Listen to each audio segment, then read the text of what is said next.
ഇന്നത്തെ recipe oats വെച്ചിട്ട് പെട്ടെന്ന് ഉണ്ടാക്കിയെടുക്കാൻ പറ്റുന്ന ഒരു അലീസാണ്. അലീസ എന്നും പറയും, അലിസ എന്നൊക്കെ പറയട്ടോ. സാധാരണ നമ്മൾ ഉണ്ടാക്കുന്ന അലീസ ഗോതമ്പ് വെച്ചിട്ടല്ല. ഇത് അത്ര മെനക്കെടൊന്നുമില്ല, വെറും 10 മിനിറ്റ് മാത്രം മതി. അതേ ടേസ്റ്റും ആയിരിക്കും. അപ്പോൾ ഇതാ ഞാൻ 1 കപ്പ് ഓട്സ് പ്രഷർ കുക്കറിലേക്ക് ഇട്ട് കൊടുത്തിട്ടുണ്ട്. പിന്നെ ഇതേപോലെ ഒരു 3 വലിയ പീസ് ചിക്കനാണ് ഇട്ട് കൊടുത്തത്. ഇനി ഇതിലേക്ക് ചെറിയൊരു സവാള ഇട്ട് കൊടുത്തിട്ടുണ്ട്, ഒരു കഷ്ണം ഇഞ്ചി, ഒരു കഷ്ണം പട്ട, 2 ഗ്രാമ്പു ചേർത്ത് കൊടുത്തിട്ടുണ്ട്. ഇതിലേക്ക് വേണ്ട ഉപ്പ് ചേർത്ത് കൊടുക്കട്ടെ. എന്നിട്ട് 2 കപ്പ് വെള്ളം ഒഴിച്ചിട്ട് നന്നായിട്ടൊന്ന് വേവിച്ചെടുക്കണേ. ഒരു 4 വിസിലൊക്കെ വേണം കേട്ടോ, നന്നായിട്ട് വെന്ത് കിട്ടാൻ.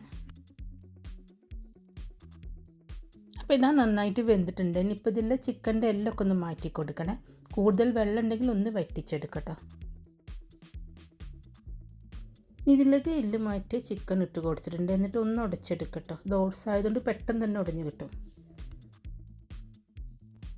ഇനി ഇതിലേക്ക് 1/2 കപ്പ് നല്ല കട്ടിയുള്ള തേങ്ങാപ്പാൽ ഒഴിച്ച് കൊടുക്കട്ടോ. 1 ടീസ്പൂൺ നെയ്യും കൂടെ ചേർത്ത് കൊടുക്കാം. ഇനി അധികം തിളപ്പിക്കേണ്ട, സ്റ്റവ് ഓഫ് ചെയ്യാം. ഇത് തണുക്കും തോറും ഒന്നും കൂടെ കട്ടിയാവും കേട്ടോ. ഈ പാനിൽ 2 ടീസ്പൂൺ നെയ്യ് ചേർത്ത് കൊടുത്തിട്ട് ഒരു സവാളയും കുറച്ചൊരു കാഷ്യൂനട്ടും കൂടെ മൂപ്പിച്ചെടുക്കണം.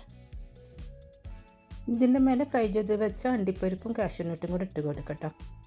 ഈ ഗോതമ്പ് വെച്ച് ചെയ്യുന്ന അലീസിനെക്കാട്ടും ഒന്നുകൂടെ ടേസ്റ്റാണ് കേട്ടോ ഈ ഓട്സ് വെച്ച് ചെയ്യുമ്പോൾ. അപ്പോൾ നിങ്ങൾക്ക് വീഡിയോ ഇഷ്ടമായിട്ടുണ്ടെങ്കിൽ ഫ്രണ്ട്സിനൊക്കെ ഒന്ന് ഷെയർ ചെയ്ത് കൊടുക്കുക. പിന്നെ ചാനൽ ആദ്യമായിട്ട് കാണുന്നവരൊക്കെ ആണെങ്കിൽ മറക്കാതെ ഒന്ന് സബ്സ്ക്രൈബ് ചെയ്തേക്കണേ. ബൈ.